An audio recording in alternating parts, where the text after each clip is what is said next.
on Papa's project, we're talking about this MPP solar inverter, which is a 48 volt, 5,000 watt peak output with 6,000 to 8,000 watt input, and it uses two MPPT trackers to change that DC voltage off your solar panels into AC voltage.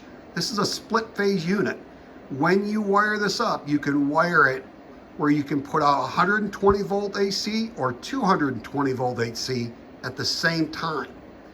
The thing I like about this unit is I can plug this into the grid and keep it on grid power so that when my solar power is gone and my batteries are depleted, when the sun goes down, I can still keep running my appliances and the grid will start charging the batteries, and keep my appliances running at the same time.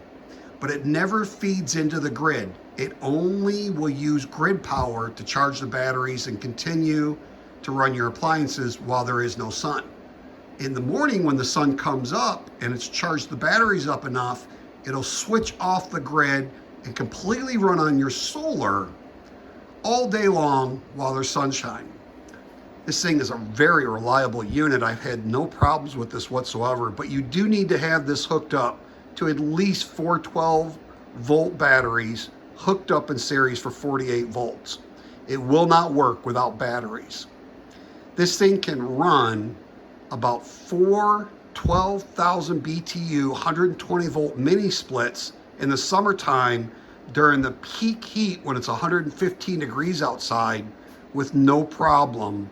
And you can get about 10 hours, maybe more, off of that just using solar power to run those.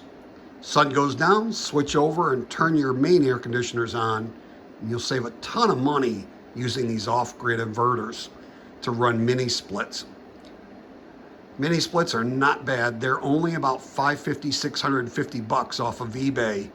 Easy to install, easy to run. The DIYer can do it in just a couple of hours. This over here is also an MPP solar inverter. It's 48 volts, but this can be batteryless.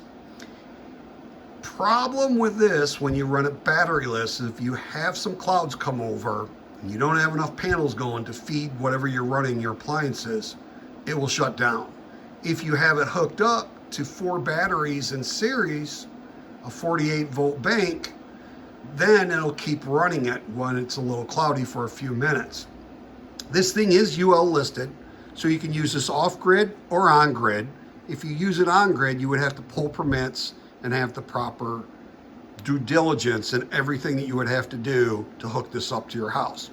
I prefer not to hook anything up to my house. This is grid assist. It means that you can plug this in at nighttime or keep it plugged in 24 hours a day. And when the sun goes down and your batteries are depleted, it'll start charging your batteries and continuously run your appliances while it's nighttime. When the sun comes up, once again, this will also start charging your batteries and start running your appliances. Once it's to the point where the batteries are charged, it'll no longer use the grid assist and it'll completely run off of solar until it's nighttime again. This is a pretty nice unit. Both of these units will set you back about $1,500, but you do get a tax rebate on your federal and in some states. This over here is just a 12 volt Harbor Freight 2 units, which I use as a backup in case these two 24 volt MPP solar inverters running in parallel, sharing the amperage, go down on me. And I have a DC switch here that I can switch over from 24 volts to 12 volts, and I can get twice the amount of power out of my 12 battery bank that I would off of a 24 volt inverter. It's nice if I want to get in a little extra longer power on something overnight, but pretty much I run everything overnight on these right here. I cannot run mini splits overnight on these. I do not have that. I would have to go to lithium ion phosphate battery bank in order to try and do something like that. But I do run 2 freezers and a fridge and some lighting overnight, and I have plenty of power. The batteries are really still charged they're still at like 24.5 volts when I get up in the morning. Now these two will set you back about $650, $700. These are only 120 volt. They are not split phase, so the most you'll get out of these is 120 volts. Very easy to hook up. Very, very few problems. The only problems I've had on this is when I've done something wrong. These inverters are very stable, all these MPPs. I do not have a sponsor for this video. Everything I'm saying is off my own opinion, and nobody is sponsoring me. You can get all of these off of eBay, and they're readily available to be delivered. Most of them will come over from Taiwan, but they have express shipping. I've ordered things and got it in as little as 5 days. With the supply chain issues right now, this is the middle of December 2021. I don't know if you're gonna get that quick. You might. I haven't ordered anything. But just to let you know, these batteries down here are AGMs, and they'll set you back around 200 bucks a piece. But once again, all the stuff that you buy that is solar, you can write off on your taxes, and it's either 24 or 26% rebate that you get back this year until December 21st. After that, it goes down, and I'm not exactly sure how much it goes down in the percentage of rebate that you'll get back. But these units, when they're running, you can run 4 of those 12 volt, 12 volt, 12,000 BTU mini splits all at the same time during the day for about 10, 11 hours. Same thing with this. This is a little bit more power. This is 6,500 watts peak output, as where this is only 5,000 watts peak output. So this will give you a little bit more, but you can expect to be able to run at least 4 12,000 BTU 120 volt mini splits off of this. Now this one paired together is 2,400 watts on each one of these, but is 4,800 watts together. So I can run 3 to 4 of those 12,000 BTU 120 volt mini splits off of this. The nice thing that I did with these units is I hooked them all up to GFI outlets so that I can take and just use a regular plug and plug in whatever I want on these. So I can plug in 4 of these mini splits. These I have color coded. One's green, one's red. This is my light above, which I need to turn on.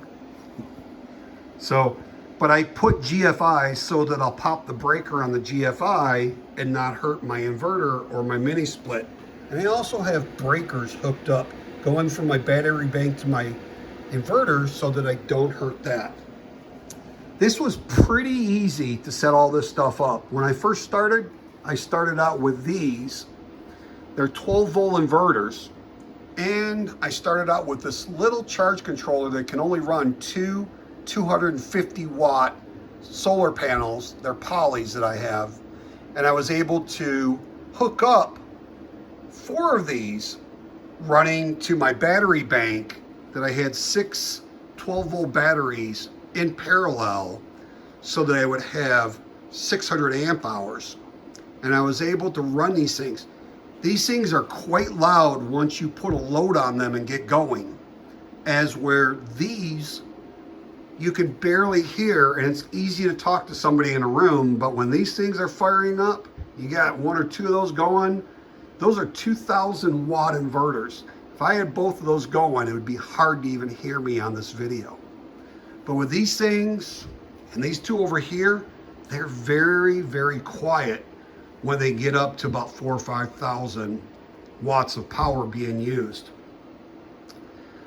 All this stuff is pretty easy to do. There's a lot of help online, watching YouTube videos, and you can usually find a video that has your inverter or batteries or charge controllers, where you can see somebody else, even mini splits, you can find people. We'll be getting into how to hook these things up from start to finish in future videos, but right now I'm just starting this channel up, and I've been running these systems for about a year now, and I've shaved 75% off of my electric bill from almost $4,000 down to $1,200 for the year. When my utility bills used to be $400 to $600 a month just in the summertime for 2 to 4 months. So saving quite a bit of money. The payoff on all this system is going to be 3 years. I already paid half of it off this last year with what I saved in power and what I will be able to write off on rebates for federal and state rebates. So the system with everything, I'll be able to write off in 3 years. It was probably about $10,000 I was able to do. And it's all mine, it belongs to me. If I were to do a solar lease with somebody putting them on my roof, that's the other thing. I don't have one solar panel on my roof. Why put a hole in a perfectly good roof that's supposed to last 30 to 40 years when you don't have to? I have solar panels that I show on my YouTube channel that are in many different ways in installation and placement that you can see. It's pretty easy to do if you just watch videos and you listen and you do your diligence when you go to install these things, and you have caution in the way you handle these things. I was really intimidated with a 48 volt system when I first started, but after 6 months of working with a 12 and 24 volt system, I was confident to move on to the 48 volt. And now I'm confident in the last 3 weeks, I went to a 1200 amp hour battery bank on AGMs with no problems. And just making sure that you're using the right gauge wire when you're hooking things up. Everything that I hook up appliance wise is on a 120 volt plug, except for one 18,000 BTU 220 volt mini split that I run. It's a heat pump in my garage. I can actually run that one and a 120 volt mini split both at the same time on this split phase unit. This is split phase. This is not split phase. If you wired 2 of these together, you could get split phase, 3 phase, and on this one you can get actually 3 phase on it, although I only use 2 phase. This one, you're stuck. You could put 9 of these together and keep combining your wattages to go from 24 to 48 to 7200 to 9600 off of 4 inverters paralleled together, and you're going to shear the amperage off these units, which means you can run more product. So, which means you'd have to install more outlets. The nice thing of what I've done, putting plugs in everything, is it's very portable. If I were to ever sell my house, I could take everything with me and I don't have to leave anything at all. So I hope this helps you out. I'll be getting into much more detail in future videos on a lot of this stuff and trying to go from start to finish on installing these inverters and these battery banks. So thanks for stopping by Papa's Projects. I hope you have a wonderful and blessed day. I'll see you soon.